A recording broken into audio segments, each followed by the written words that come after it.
दोस्तों आप सभी का स्वागत है स्लीपी क्लासेस के आज के हमारे फ्यू मिनट सीरीज के सेशन में। तो आज हम एक बहुत ही इंपॉर्टेंट टॉपिक पढ़ने जा रहे हैं from ethical perspective, that is rising inequality.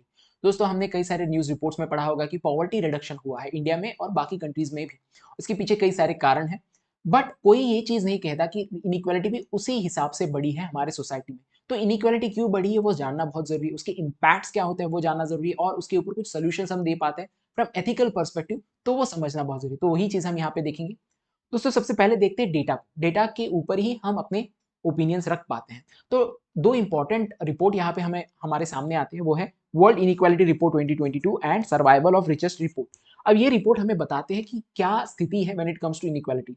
तो पाया गया है कि जो 10% रिचेस्ट लोग हैं दुनिया में, वो होल्ड करते हैं लगभग 52% of global income and 76% of global wealth. और जो बॉटम हाफ पॉपुलेशन है वर्ल्ड की, वो सिर्फ शेयर करती है 8.5% of income. So this is a very disproportionate what we can say distribution of resource and income and wealth. India की बात करें तो जो टॉप 10 रिच लोग हैं उनके पास लगभग 72% ऑफ ग्लोबल वेल्थ है, और जो पुअरेस्ट हाफ है यानी जो बॉटम हाफ पॉपुलेशन है उन वो बेसिकली बेयर करते हैं burden of GST. Almost two third of GST is borne by whom, by the bottom half population of the country. तो यहाँ पे हमें डेफिनेटली दिखाई देता है कि इनइक्वालिटी बहुत ज्यादा है। एक और रिपोर्ट है इनइक्वालिटी किल रिपोर्ट 2022। इसमें हमें पता चलता है कि इनइक्वालिटी का इम्पैक्ट पूरे सेक्शन ऑफ सोसाइटी पे एक समान नहीं होता। कुछ सेक्शन ऑफ सोसाइटी होती है जिनके ऊपर इसका ज्यादा इम्पैक्ट होता है, जैसे कि वुमेन फोक्स, इनके ऊपर सबसे ज्यादा इम्पैक्ट होता है। Dalits, black, native American, Latin people in से अमेरिका एंड इंडिजीनियस, जो आदिवासी कम्युनिटी, इंडिजीनियस कम्युनिटी ग्लोबली, उनके ऊपर सबसे ज्यादा इम्पैक्ट होता है। इसके पीछे कई सारे कारण हैं जो इनइक्वालिटी बढ़ती है। तो मुख्यतः क्या कारण है कि पॉलिटिकल और सोशल इनइक्वालिटी हमें दिखाई देती है सोसाइटी में। इसके अलावा जो गवर्नमेंट है वो वेल्दी लोगों के, हम कह सकते हैं, एडवांटेजेस में पॉलिसीज बनाते हैं। मनी ड्रिवन पॉलिटिक्स भी है, क्योंकि जो फंडिंग आती है for election that comes from wealthy people and the politicians, they ultimately create policies that benefit the wealthy people. इसके अलावा वेलफेयर स्पेंडिंग में रिडक्शन हमें दिखा दिया न्यू लिबरलिज्म के चलते। जेंडर डिस्पैरिटी बढ़ी है बिकॉज ऑफ पैंडेमिक। इसके बाद प्राइवेट एक्यूमुलेशन ऑफ वेल्थ बहुत ज्यादा बढ़ा है। इसके ऊपर हम कोई वेल्थ टैक्स नहीं लगा रहे, कई सारी कंट्रीज में इसको वेल्थ टैक्स को अबॉलिश कर दिया गया है। डिमिनिश हो रहा है इक्विटेबल डिस्ट्रीब्यूशन ऑफ वेल्थ। इस कंसेप्ट को कोई भी अभी आज की डेट में no one values this, that we can distribute the wealth that is accumulated by few people. अब क्या इंपैक्ट है राइजिंग इनइक्वालिटी के? तो सबसे बड़ा इंपैक्ट है सोशल कोहेजन और ट्रस्ट के ऊपर। जो सोसाइटी है उसमें कोहेजन क्यों होता है या हार्मोनी क्यों होती है? बिकॉज सोसाइटी में ट्रस्ट होता है between people, between section of society. But जब इनइक्वालिटी बढ़ती है तो ये ट्रस्ट जो है, ये जो ट्रस्ट की करेंसी है वो रिड्यूस हो जाती है, और जो हार्मोनियस सोसाइटी जो कि एक कलेक्टिव गुड है वो हम इंश्योर नहीं कर पाते। अपॉर्चुनिटीज पे भी इसका इंपैक्ट है। जब भी इनइक्वालिटी बहुत ज्यादा होती है तो वहां पे डिस्पैरिटीज दिखाई देती है बिटवीन रिसोर्सेज एंड अपॉर्चुनिटीज, जो कि कॉन्ट्राडिक्ट करता है एक बहुत बड़ी इंपॉर्टेंट प्रिंसिपल को, that is distributive justice. Distributive justice ये प्रिंसिपल हमें जॉन रॉल ने दिया है, जो असर्ट करते हैं कि हर इंडिविजुअल जो है वो क्लेम कर सकता है, उसका इक्वल क्लेम होगा on societal resource and benefit, जो कि नहीं होते हुए दिखाई देता जब इनइक्वालिटी हमें सोसाइटी में दिखाई देती है। ह्यूमन डिग्निटी पे ही इसका इम्पैक्ट है। जैसे आप देखोगे किसी कंट्री में रोड पे मर्सिडीज भी चल रही होगी, एट द सेम टाइम बगल में आपको कई सारे डेस्टिट्यूट लोगों की झुग्गी झोपड़ियां दिख रही होगी। तो ह्यूमन डिग्निटी यहाँ पे कहीं ना कहीं इंश्योर नहीं कर पा रहे, क्योंकि ह्यूमन डिग्निटी इंश्योर करने के लिए आपको बेसिक मिनिमम चीजें तो हर इंसान के पास होनी चाहिए। तो ये कांत के प्रिंसिपल को भी अंडरमाइन करता है। कांत कहते हैं कि जो डिग्निटी ऑफ ह्यूमन है that is the most important thing, और हमें ह्यूमन को एज एन एंड समझना चाहिए, not as a mean.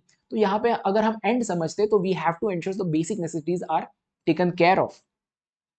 Merit versus birth ये भी एक इंपॉर्टेंट इशू बन जाता है। जो अमीर तबका होता है, they are able to get all the opportunities, they are able to get all the resources from the societies because of their what we can say inheritance wealth, या फिर by birth they are able to get all the advantages in society. और वही जो hard working individual है, he has to face lot of difficulty, जैसे कि nepotism. सो जो value है हार्डवर्क की वहां पे वो कॉम्प्रोमाइज हो जाती है। और एरिस्टोटल ने जो है उनके एथिकल प्रिंसिपल में इस इंपॉर्टेंट वर्च्यू को ज्यादा वैल्यू किया है, और वो कहते हैं कि किसी इंसान को रिवॉर्ड देना चाहिए तो उसके वर्च्यू और मेरिटोक्रेसी पे ही देना चाहिए, जो कि हमें नहीं दिखाई देता जब भी इनइक्वालिटी बहुत ज्यादा हो जाती है। एक्सप्लॉयटेटिव प्रैक्टिसेस बढ़ते हैं। अमीर लोग और अमीर होना चाहते हैं, then they use lot of exploitative practices, जैसे कि unfair wage, standard working condition जो है एम्प्लॉइज की, they are not able to ensure that. At the same time land encroachment, ये सारे जो प्रैक्टिसेस है ये वायलेट करते हैं राइट बेस्ड एथिक्स को, जो कि बेस्ड है ऑन दी फंडामेंटल राइट्स। हर इंसान का फंडामेंटल राइट है that they should get fair wage, decent working condition, जो कि नहीं होते दिखाई देता जब एक्सप्लॉइटेटिव प्रैक्टिस बढ़ती है। Why? Because of rising inequality. Education और एनलाइटमेंट के पर्सपेक्टिव से भी हम देखें तो जब भी इनइक्वालिटी बहुत ज्यादा होती है तो अपॉर्चुनिटीज कम होती है when it comes to getting good education, specially for marginalise section of society. तो वो अपने पोटेंशियल को रियलाइज नहीं कर पाते, और जो यूटिलिटेरियन प्रिंसिपल है that is greatest good for greatest number of people, that can be ensured by education only, so that principle is also undermined. Political influence भी बढ़ जाता है, वेल्दी लोगों का इन्फ्लुएंस डेफिनेटली होता है पॉलिटिशियंस पे, दे इन्फ्लुएंस पॉलिटिकल डिसीजन। और डेमोक्रेसी है उसने रिप्रेजेंट करना चाहिए कलेक्टिव को, नॉट फ्यू एलिट्स, जो कि हमें दिखाई देता है जब इनइक्वालिटी बहुत ज्यादा होती है किसी कंट्री में, किसी सोसाइटी में। एनवायरमेंटल कंसर्न्स भी है, specially marginalise section of society को, जैसे कि आप देखोगे जो आदिवासीज है, they live in the forest, even those who are in the lower rung of the society, they are come from some socio economic background that is not wealthy और have higher status. तो ऐसे लोग जो है वो ज्यादा impact होते हैं ऑफ एनवायरमेंटल डिग्रेडेशन, क्योंकि पोल्यूशन होता है तो those people who are destitute, those who are on the street, they have to face it. Otherwise हम देख पाते हैं जो लोग आदिवासी होते हैं, they have to face forest fires. So यहाँ पे जो एथिक्स ऑफ केयर है इसको हम कहीं ना कहीं वैल्यू नहीं कर रहे कि we as a country, as a society have to ensure कि हमारे सोशल रिलेशनशिप में ये केयर और कंसर्न हमेशा रहे।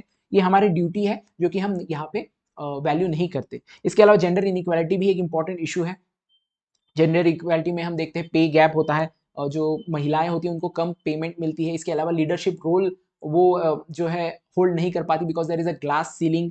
ग्लास सीलिंग यानी एक ऐसा एक लेवल आ जाता है जिसके ऊपर महिलाएं नहीं जा पाती, it is a discriminatory practice that leads to such glass ceiling. तो अपॉर्चुनिटीज में हमें जो है हम कह सकते हैं डिस्पैरिटी दिखाई देती है। तो ये एक इंपॉर्टेंट प्रिंसिपल या दो इंपॉर्टेंट प्रिंसिपल को अंडरमाइन करते हैं, that is fairness and equality. Consumerism भी एक बहुत बड़ा हम कह सकते हैं फैक्टर है that leads to inequality. At the same time that is an effect of inequality. जब आप देखते हो कि जो वेल्दी लोग हैं they indulge into lavish consumerism, at the same time the poor people who are there in the society they are not able to ensure basic necessities. तो ये कॉन्ट्रास्ट करता है एक बहुत इंपॉर्टेंट प्रिंसिपल को, दैट इज स्टोइक प्रिंसिपल। जो stoicism है जो कहता है कि हमें हमेशा सिंप्लिसिटी और सेल्फ कंट्रोल को वैल्यू करना चाहिए एज अगेंस्ट एक्सेसिव कंज्यूमरिज्म। इसके अलावा सोशल अनरेस्ट एंड स्टेबिलिटी पे भी इसका इशू हो सकता है। जब इनइक्वालिटी बढ़ती है तो इंस्टेबिलिटी बढ़ने के चांसेस है, और सोशल हार्मनी ये हमारे लिए बहुत इंपॉर्टेंट चीज है क्योंकि ये कलेक्टिव ग्रोथ के लिए बहुत इंपॉर्टेंट चीज है। तो कैसे हम इन इश्यूज को डील कर सकते हैं? सबसे बड़ा एक हम कह सकते हैं इंस्ट्रूमेंट जो इस इशू को डील करने के लिए हेल्पफुल है वो है एजुकेशन। हमें प्रमोट करना चाहिए एथिकल एजुकेशन। यहाँ पे हमें इंट्रोड्यूस करने चाहिए ethical courses, not only in school level but also at a graduation level और probably at a higher education level.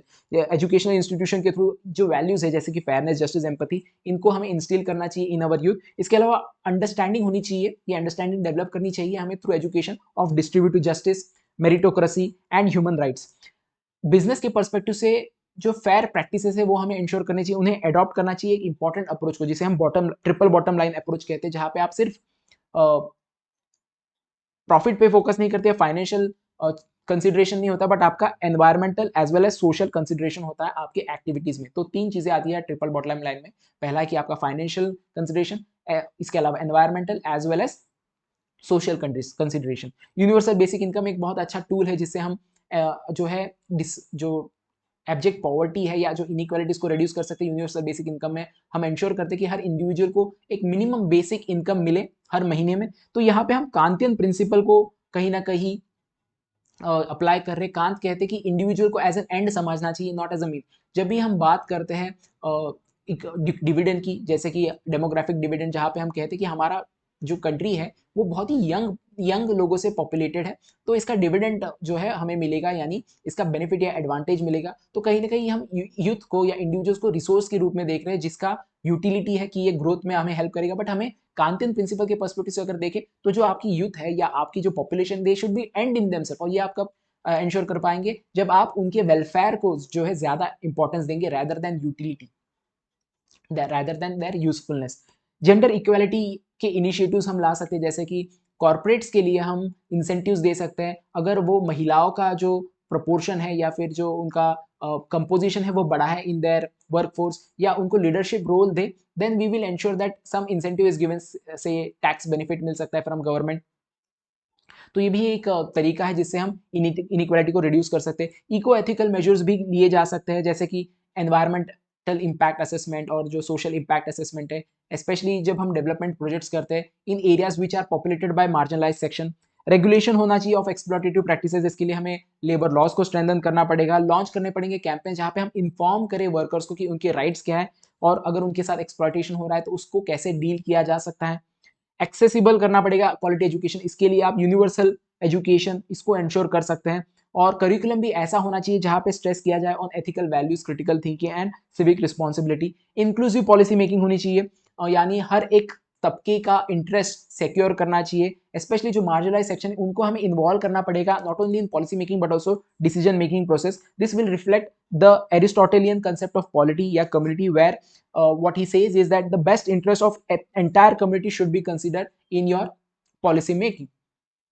तो इस पर्टिकुलर डिस्कशन को एंड कर सकते हैं with a quote by Nelson Mandela, बहुत ही अच्छा फिटिंग कोट है। वो कहते हैं कि overcoming poverty is not a gesture of charity, it is the protection of fundamental human right, the right to dignity and a decent life.